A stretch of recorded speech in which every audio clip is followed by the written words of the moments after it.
Hello दोस्तों, स्वागत है आपका हमारे channel career update bye engineer में। मैं हूं रंजन राज और आज से हम लोग शुरू करने वाले हैं डीजल मैकेनिक का फुल कोर्स। जैसा कि मैंने आपको एक दिन पहले ही बता दिया था कि जब एनएमडीसी की वैकेंसी आई थी, यानी कि अभी एक दो दिन पहले, यानी कि नेशनल मिनरल डेवलपमेंट कॉरपोरेशन की वैकेंसी, तो वहाँ पे डीजल मैकेनिक के अच्छे खासे वहाँ पे पोस्ट जो है निकली हुई, लगभग 80 से 90 पोस्ट आपकी जो है निकली हुई है। ठीक है, तो उसी के रिगार्डिंग जो है हम लोग डीजल मैकेनिक की पूरा जो कोर्स है पढ़ेंगे। दूसरी बात यह है कि यदि आप डीजल मैकेनिक से जुड़े किसी भी एग्जाम की तैयारी कर रहे हो, ऐसा नहीं है कि सिर्फ एनएमडीसी में आपको काम देगा। ठीक है, किसी भी आपका जहाँ पे डीजल मैकेनिक की वैकेंसी आती है, अगर आप उस एग्जाम की तैयारी, जैसे एनसीएल में कुछ वैकेंसीज आती हैं, ठीक है, हेम ऑपरेटर की पोस्ट पे कुछ वैकेंसीज आती हैं जहाँ पे डीजल इंजन से काफ़ी ज़्यादा प्रश्न पूछे जाते हैं। अगर आप उसकी तैयारी करना चाहते हैं तो इस कोर्स को ज्वाइन कर सकते हैं। अगला जो है क्या, अगर आप सीटीआई एंट्रेंस एग्जाम की तैयारी कर रहे हैं, सीटीआई एंट्रेंस एग्जाम की तैयारी कर रहे हैं, तो आप इस कोर्स को ज्वाइन कर सकते हैं। फुल कोर्स का मतलब ये हो गया कि डीजल इंजन से जितने भी महत्वपूर्ण चैप्टर्स हैं, जहाँ पे आपके कॉम्पिटिटिव एग्जाम में प्रश्न बनते हैं, उन सभी चैप्टर्स को मैं जो है इस पूरे कोर्स में कवर करूँगा। ठीक है, तो आपको घबराने की ज़रूरत नहीं है। किसी कोर्स को कोई नाम देने की ज़रूरत नहीं है कि NMDC diesel mechanic course, NCL diesel mechanic course या CTI entrance diesel mechanic course, ऐसा कुछ नहीं। डीजल मैकेनिक फुल कोर्स का मतलब फुल कोर्स। आप इसको पढ़ लेंगे तो आप किसी भी एग्जाम की तैयारी कर रहे हो, आपको उसमें क्या करेगा, ये हेल्प करेगा। ठीक है, अब देखिए, किसी भी एग्जाम को निकालने के लिए तीन चीज़ें मुख्यतः आपको क्या होनी चाहिए, पता होनी चाहिए। ठीक है, चाहे आप जिस भी एग्जाम की तैयारी करो। मैंने आपको पहले ही बताया कि ये जो कोर्स है किसी एग्जाम को ध्यान में रख के नहीं बनाया गया। आप किसी भी एग्जाम की तैयारी करें, फुल कोर्स है। आपका कॉन्सेप्ट क्लियर रहेगा तो आपसे कैसा भी क्वेश्चन पूछा जाएगा तो आप उस प्रश्न को कर ले जाएंगे। ठीक है, क्वेश्चन सीरीज नहीं है, ये लेक्चर सीरीज है जहाँ पर आपको कॉन्सेप्ट के साथ क्लासेस दी जाएंगी। यहाँ पे मैं क्वेश्चन सॉल्व नहीं कराऊंगा, यहाँ पे कॉन्सेप्ट के साथ आपको क्लासेस दी जाएंगी। तो आज के लेक्चर में हम लोग सिलेबस डिस्कस करेंगे। ठीक है, कि क्या क्या चैप्टर्स को हमको पढ़ना है, तो आपको ही पता हो जाएगा किस तरीके से हम पढ़ाई करने वाले हैं, और मुझे भी पता हो जाएगा कि मुझे क्या क्या पढ़ाना है। तो उसके पहले, सिलेबस डिस्कशन से पहले, किसी भी एग्जाम को क्रैक करने के लिए जहाँ तक मुझे लगता है 3 चीज़ें आपको पता होनी चाहिए। कौन कौन सी? पहला हो गया एग्जाम पैटर्न। पहला क्या हो गया? Exam pattern. एग्जाम पैटर्न भैया मतलब क्या, कि जिस एग्जाम की तैयारी कर रहे हैं आप, उसका एग्जाम पैटर्न क्या है। यानी कि आपके ट्रेड से रिलेटेड कितने प्रश्न पूछे जाएंगे, कितने परसेंट प्रश्न पूछे जाएंगे, मैथ से रिलेटेड कितने प्रश्न पूछे जाएंगे, रीजनिंग से कितने प्रश्न पूछे जाएंगे, ठीक है, जनरल अवेयरनेस से कितने पूछे जाएंगे, ठीक है, करंट अफेयर से कितने प्रश्न पूछे जाएंगे। तो वो जो एग्जाम पैटर्न है वो आपको पता होना चाहिए। तो जिस आप सब्जेक्ट का वेटेज ज़्यादा रहेगा, आपको उस पर टारगेट करना है। ठीक है, अब जैसे मान लीजिए एक एग्जाम्पल के तौर पर आप किसी एग्जाम की प्रिपरेशन कर रहे हैं और वहाँ पे 70% प्रश्न आपसे ट्रेड से पूछे जा रहे हैं और 30% प्रश्न इन सभी से मिला के पूछे जा रहे हैं, और आप क्या कर रहे हैं, यही सब पढ़े हैं, तो कोई मतलब नहीं निकलेगा। वेटेज देख के आपको काम करना है, यानी कि 70% ट्रेड से पूछे जा रहे हैं तो आपको ट्रेड पे ज़्यादा फोकस करना होगा। अब दूसरी बात क्या है कि ट्रेड में तो भैया बहुत से चैप्टर हैं। ठीक है, कौन कौन सा चैप्टर पढ़ेंगे, क्या क्या टॉपिक इंपॉर्टेंट है। तो एग्जाम पैटर्न के बाद जो दूसरी सबसे महत्वपूर्ण चीज़ है वो क्या है, सिलेबस।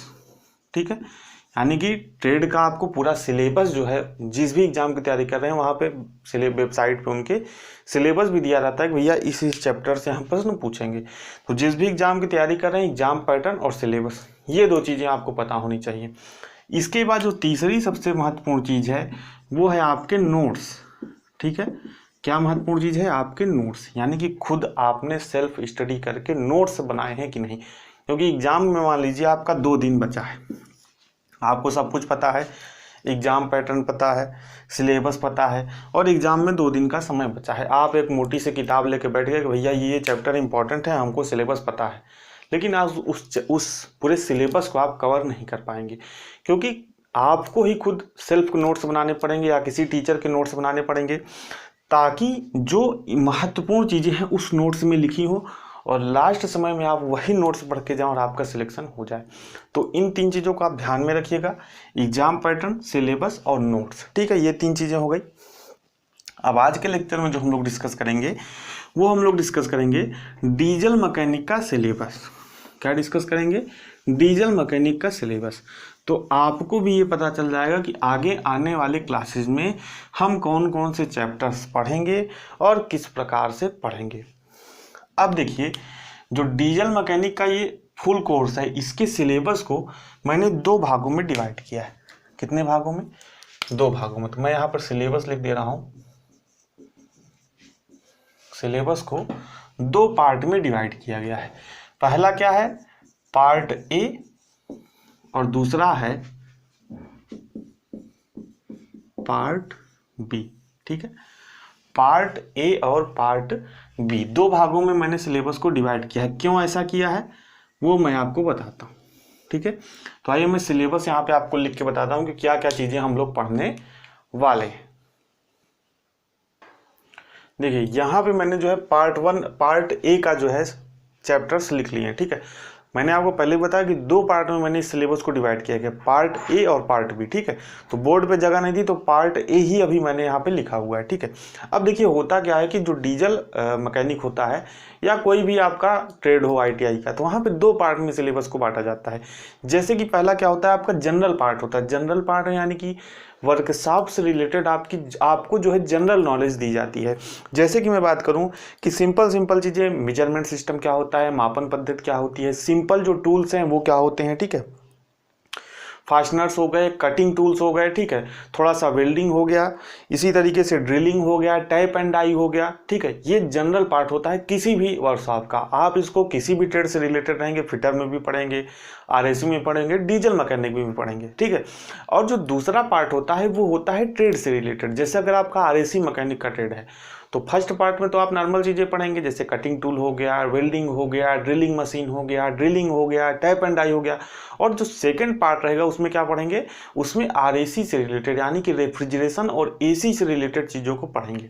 ठीक इसी तरीके से डीजल मैकेनिक ट्रेड में भी होता है। फर्स्ट पार्ट होता है, सिलेबस को अगर मैं अपने हिसाब से बांट रहा हूँ, आपका ट्रेड तो पूरा एक ही होता है। ठीक है, तो फर्स्ट पार्ट में क्या होता है, पहले जो हमारे लिए सबसे ज़्यादा महत्वपूर्ण है वो है डीजल वाला पार्ट, क्योंकि एग्जाम्स में यहाँ से क्वेश्चन भी ज़्यादा बनते हैं। और दूसरी बात, ये जो पार्ट होता है ये टफ भी होता है, यानी कि जो डीजल इंजन का एकदम कोर पार्ट है, डीजल इंजन के भाग, ये बहुत ही टफ होता है। तो सबसे पहले हम लोग पार्ट ए में डीजल इंजन से संबंधित चीज़ों को पढ़ेंगे। ठीक है, तो देखिए यहाँ पे कौन कौन से चैप्टर्स पढ़ेंगे। तो पहला है ट्रेड परिचय, व्यावसायिक सुरक्षा एवं साधन। तो ट्रेड परिचय, सेफ्टी रूल्स पढ़ना जरूरी है, तो इसको हम लोग बाद में ना पढ़ के ये एक चैप्टर पहले ही पढ़ेंगे। दूसरे नंबर का क्या हो गया, ऑटो इंडस्ट्री के बारे में हम लोग पढ़ेंगे कि ऑटो इंडस्ट्री क्या होती है, कैसे काम करती है, किन किन चीज़ों की ज़रूरत होती है। अभी एनसीएल हेम ऑपरेटर का पेपर हुआ था कुछ दिन पहले, तो उसमें एक प्रश्न पूछा था कि निम्न में से कौन ऑटो वाहन निर्माता जो है वो भारतीय कंपनी नहीं है। तो भारतीय कंपनी के नाम जैसे महिंद्रा हो गया, हीरो हो गया, ये सभी के नाम जो है आपको पते होने चाहिए। तो ऑटो इंडस्ट्री में हम लोग थोड़ी अच्छी चीज़ें पढ़ेंगे। तीसरे नंबर का जो है हम लोग इंजन का परिचय देखेंगे, इंजन क्या होता है, कितने प्रकार का होता है। चौथे नंबर पर डीजल इंजन एवं उसके अवयव, डीजल इंजन के बारे में पढ़ेंगे और उसके जो कंपोनेंट्स हैं उसके बारे में पढ़ेंगे। तो घबराने की जरूरत नहीं, पूरा हिंदी में लिखा है तो इंग्लिश में भी आपको पढ़ाया जाएगा। सभी शब्द लिखेंगे, इंग्लिश में भी लिखे जाएंगे, हिंदी में भी लिखे जाएंगे, तो आपको घबराने की जरूरत नहीं। बाईलिंगुअल यहाँ पर पढ़ाऊँगा, हिंदी इंग्लिश दोनों में पढ़ाया जाएगा। पांचवें नंबर पर इंजन असेंबली यानी कि इंजन असेंबली के बारे में पढ़ेंगे। छठवां है शीतलन प्रणाली यानी कि कूलिंग सिस्टम के बारे में पढ़ेंगे। सातवें नंबर पर आता है प्रवेश एवं निकास प्रणाली यानी कि इनटेक एंड एग्जॉस्ट सिस्टम, किस तरीके से फ्यूल अंदर जाता है और किस तरीके से जो स्मोक है वो इंजन से बाहर निकलता है उसके बारे में हम लोग पढ़ेंगे। आठवें नंबर पर है डीजल ईंधन प्रणाली यानी कि डीजल फ्यूल सिस्टम, पूरा जो फ्यूल सिस्टम है कैसे काम करता है डीजल इंजन का उसके बारे में हम लोग पढ़ेंगे। 9वें नंबर पर आ गया आपका इलेक्ट्रॉनिक डीजल नियंत्रण यानी कि इलेक्ट्रॉनिक विधि से डीजल इंजन का जो नियंत्रण है, कंट्रोल है, वो कैसे किया जाता है। ठीक है, जैसे कार वगैरह में सब इलेक्ट्रॉनिक ही रूप से तो डीजल इंजन को कंट्रोल किया जाता है, तो किस तरीके से नियंत्रण होता है उसको हम लोग देखेंगे। 10वें नंबर पर हमारा आ गया मैरीन एवं स्थिर इंजन यानी कि जो जहाज़ों में, समुद्री जहाज़ों में जो इंजन प्रयोग होता है उसके बारे में पढ़ेंगे। स्थिर इंजन यानी कि स्टैटिक इंजन के बारे में पढ़ेंगे। जैसे कि आप लोगों ने मिल वगैरह देखा होगा, तो मिल वगैरह में जो इंजन होता है वो क्या होता है, एक जगह स्थिर होता है, जबकि आपकी जो 4 व्हीलर में या किसी बाइक में इंजन होता है वो क्या करता है, गाड़ी के साथ चलता है। तो मैरीन इंजन एवं स्थिर इंजन दोनों अलग अलग होते हैं, थोड़ा सा कंस्ट्रक्शन में उनके डिफरेंस होता है, तो उसको हम लोग पढ़ेंगे। विक्षोभ तीव्र वेदन यानी कि ट्रबल शूटिंग के बारे में पढ़ेंगे। बहुत ही इंपॉर्टेंट चैप्टर है डीजल मैकेनिक की दृष्टि से। ट्रबल शूटिंग मतलब क्या कि जैसे आप कोई भी मशीन चला रहे हैं डीजल इंजन से रिलेटेड, उसमें कोई ट्रबल आता है यानी कि मशीन बंद हो जाती है, ठीक है। ट्रबल शूटिंग में यानी विक्षेप, ट्रबल शूटिंग का मतलब क्या, उसमें कोई खराबी आ गई, जैसे आपका इंजन अचानक बंद हो गया, इंजन से काला धुआं निकलने लगा, तरह तरह की समस्याएं, जब इंजन रन करता है तो उसमें तरह तरह की समस्याएं आती हैं। तो उन समस्याओं के बारे में पढ़ेंगे और उनको कैसे दूर किया जाता है उसके बारे में पढ़ेंगे। अगला जो है charging and starting system. Charging and starting system क्या है, बैटरी, जैसे कि आपकी कोई कार हो गई, तो जब कार चलती है तो उसकी बैटरी क्या होती है, स्वतः चार्ज होती रहती है। तो कैसे स्वतः चार्ज होती रहती है, कैसे कार के चलने से बैटरी कैसे चार्ज होती है उसके बारे में हम लोग पढ़ेंगे।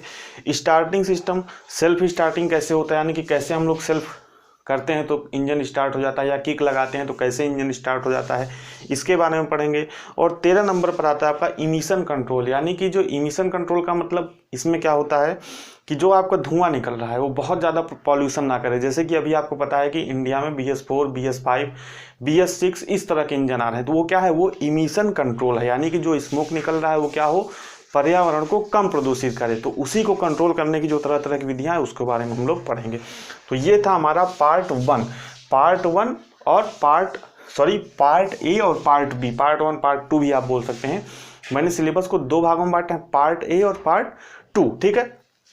तो पार्ट ए में क्या होगा, डीजल इंजन का जो कोर पार्ट है उसको हम लोग पढ़ेंगे, और पार्ट 2 या पार्ट बी आप कुछ ही बोल सकते हैं। मैं बार बार पार्ट, मैंने लिखा है पार्ट ए पार्ट बी, लेकिन बार बार मैं पार्ट 1 और पार्ट 2 बोल दे रहा हूँ, ठीक है। तो इस तरीके से आप इसको कर सकते हैं। अब आइए अगला जो हम लोग देखते हैं पार्ट 2 में, जो आपका नॉर्मल जो चीज़ें हैं, ठीक है, जो आप किसी भी ट्रेड में रहेंगे तो पढ़ेंगे, तो उसको हम लोग पढ़ेंगे। वो भी हमारे लिए इंपॉर्टेंट है, लेकिन वो क्या है, सिंपल चीज़ें हैं, उसको आप अपने से भी पढ़ सकते हैं। हालांकि सभी चीज़ें मैं पढ़ाऊंगा, लेकिन उसको आप अपने से भी पढ़ सकते हैं। लेकिन जो डीजल इंजन का है उसमें आपका क्या होना चाहिए, आपका जो कॉन्सेप्ट है वो क्लियर होना चाहिए, ठीक है। तो 13 चैप्टर यहाँ पे मैंने आपको बताए थे, तो यहाँ पे आप लिख लीजिए पार्ट बी या 2, ठीक है। और यहाँ से 14 नंबर से यहाँ पे आप अपना चैप्टर जो है लिखना शुरू करिए, ठीक है। तो आइए लिख लेते हैं इसको। देखिए पार्ट बी के अंतर्गत हमको क्या करने हैं, इतने चैप्टर्स जो है पढ़ने हैं। सिंपल जो ये चैप्टर्स हैं इसको हम लोग बाद में पढ़ेंगे। जो डीजल इंजन वाला पार्ट ए है उसको हम लोग पहले पढ़ेंगे, ठीक है। तो इसके अंतर्गत यानी कि पार्ट बी या 2 के अंतर्गत हम लोग को क्या पढ़ना है, हस्तचलित एवं शक्ति चलित औजार यानी कि hand tools and power tools, मापन पद्धति यानी कि मेजरमेंट सिस्टम। 16 नंबर का चैप्टर है हमारा बंधक यानी कि फास्टनर्स। 17 नंबर पर हम लोग पढ़ेंगे कर्तन औजार यानी कि कटिंग टूल्स के बारे में। 18 नंबर पर हम लोग पढ़ेंगे लिमिट, फिट और टॉलरेंस के बारे में। ये हमारा बहुत ही ज़्यादा इंपॉर्टेंट चैप्टर है, ठीक है, इसको ध्यान रख लीजिएगा। अगला जो है वो है ड्रिलिंग मशीन, 19 नंबर का चैप्टर है ड्रिलिंग मशीन। 20 नंबर का है टैप एंड डाई, और 21 नंबर का जो चैप्टर है वो है रीमर। 22 नंबर का चैप्टर है क्या है, वेल्डिंग। 23 नंबर का है हीट ट्रीटमेंट, और 24 नंबर का है अभंजक परीक्षण विधि यानी कि नॉन डिस्ट्रक्टिव टेस्टिंग मेथड्स, ठीक है। तो इतने चैप्टर्स टोटल, अगर चैप्टर्स की बात करें पार्ट ए और पार्ट बी को मिलाकर टोटल 24 चैप्टर हुए। और अगर पार्ट ए की बात करें जो कि आपके लिए बहुत ज़्यादा इंपॉर्टेंट है, तो उसमें टोटल 13 चैप्टर्स हैं, ठीक है। तो इसका स्क्रीनशॉट ले लीजिए, इसको नोट कर लीजिएगा और एक कॉपी बढ़िया बना लीजिएगा, और उसमें अपना नोट्स बनाना जो है आप शुरू कर दीजिएगा, ठीक है। क्योंकि हो सकता है बीच में 1-2 दिन क्लास ना हो, लेकिन आपकी क्लासेज जो है रेगुलर होंगी। टाइमिंग मैं आपको बता दूंगा, टाइमिंग जो सेट करके मैं आपको बता दूंगा कि कितने बजे आपकी जो है क्लास अपलोड होगी, कितने बजे आपको पब्लिश होकर मिल जाएगी, और वीक में जो है कितने दिन चलेगी। तो 6 दिन या 5 दिन, ठीक है, इतना आप कंफर्म मानिए, 5 दिन से कम नहीं होगा, 6 दिन भी हो सकता है। वीक में 5 से 6 दिन जो है आपकी क्लासेस चलेंगी, ठीक है। तो अगर आप डीजल मैकेनिक के छात्र हैं तो पहली बात, चैनल को सब्सक्राइब नहीं किया सब्सक्राइब कर लीजिए। दूसरी बात, अपने दोस्तों के साथ शेयर नहीं किए तो शेयर कर दीजिए, बता दीजिए भैया यहाँ पे डीजल मैकेनिक का जो है फुल कोर्स शुरू हो चुका है, ठीक है। क्योंकि ज़्यादा से ज़्यादा लोग रहेंगे तो पढ़ने में आपको भी मज़ा आएगा, हमको भी मज़ा आएगा।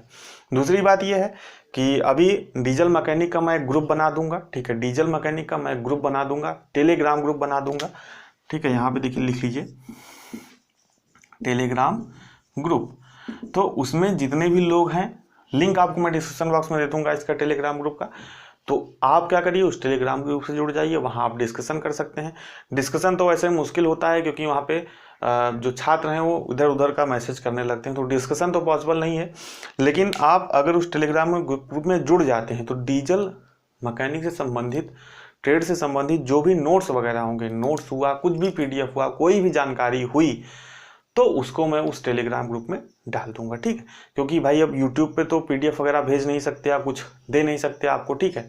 उसमें उसके क्योंकि उसके डिस्क्रिप्शन बॉक्स में लगाने में बहुत ज़्यादा समस्या होती है। यूट्यूब के डिस्क्रिप्शन बॉक्स में पीडीएफ लगाने में बहुत ज़्यादा टाइम टेकिंग वो प्रोसेस होता है, ठीक है। तो इसीलिए सब यूट्यूब वाले यही करते हैं कि टेलीग्राम ग्रुप बना लेते हैं, टेलीग्राम ग्रुप से आप जुड़ जाइए, जो भी मैटर रहेगा वो आपको टेलीग्राम ग्रुप में दे दिया जाएगा। साथ ही साथ समय मिला तो मैं इसमें क्या कराऊंगा, क्विज भी कराऊंगा क्वेश्चंस का।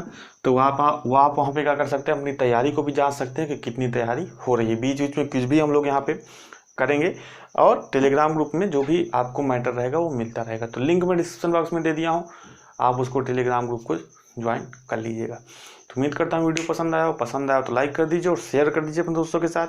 साथ ही चैनल को सब्सक्राइब नहीं किया, सब्सक्राइब जरूर कर लीजिए, ताकि जैसे ही मैं नेक्स्ट वीडियो अपलोड करूँ उसका नोटिफिकेशन आपको मिल जाए। मिलते हैं नेक्स्ट वीडियो में नए अपडेट के साथ, तब तक बने रहिए हमारे साथ। बहुत बहुत धन्यवाद।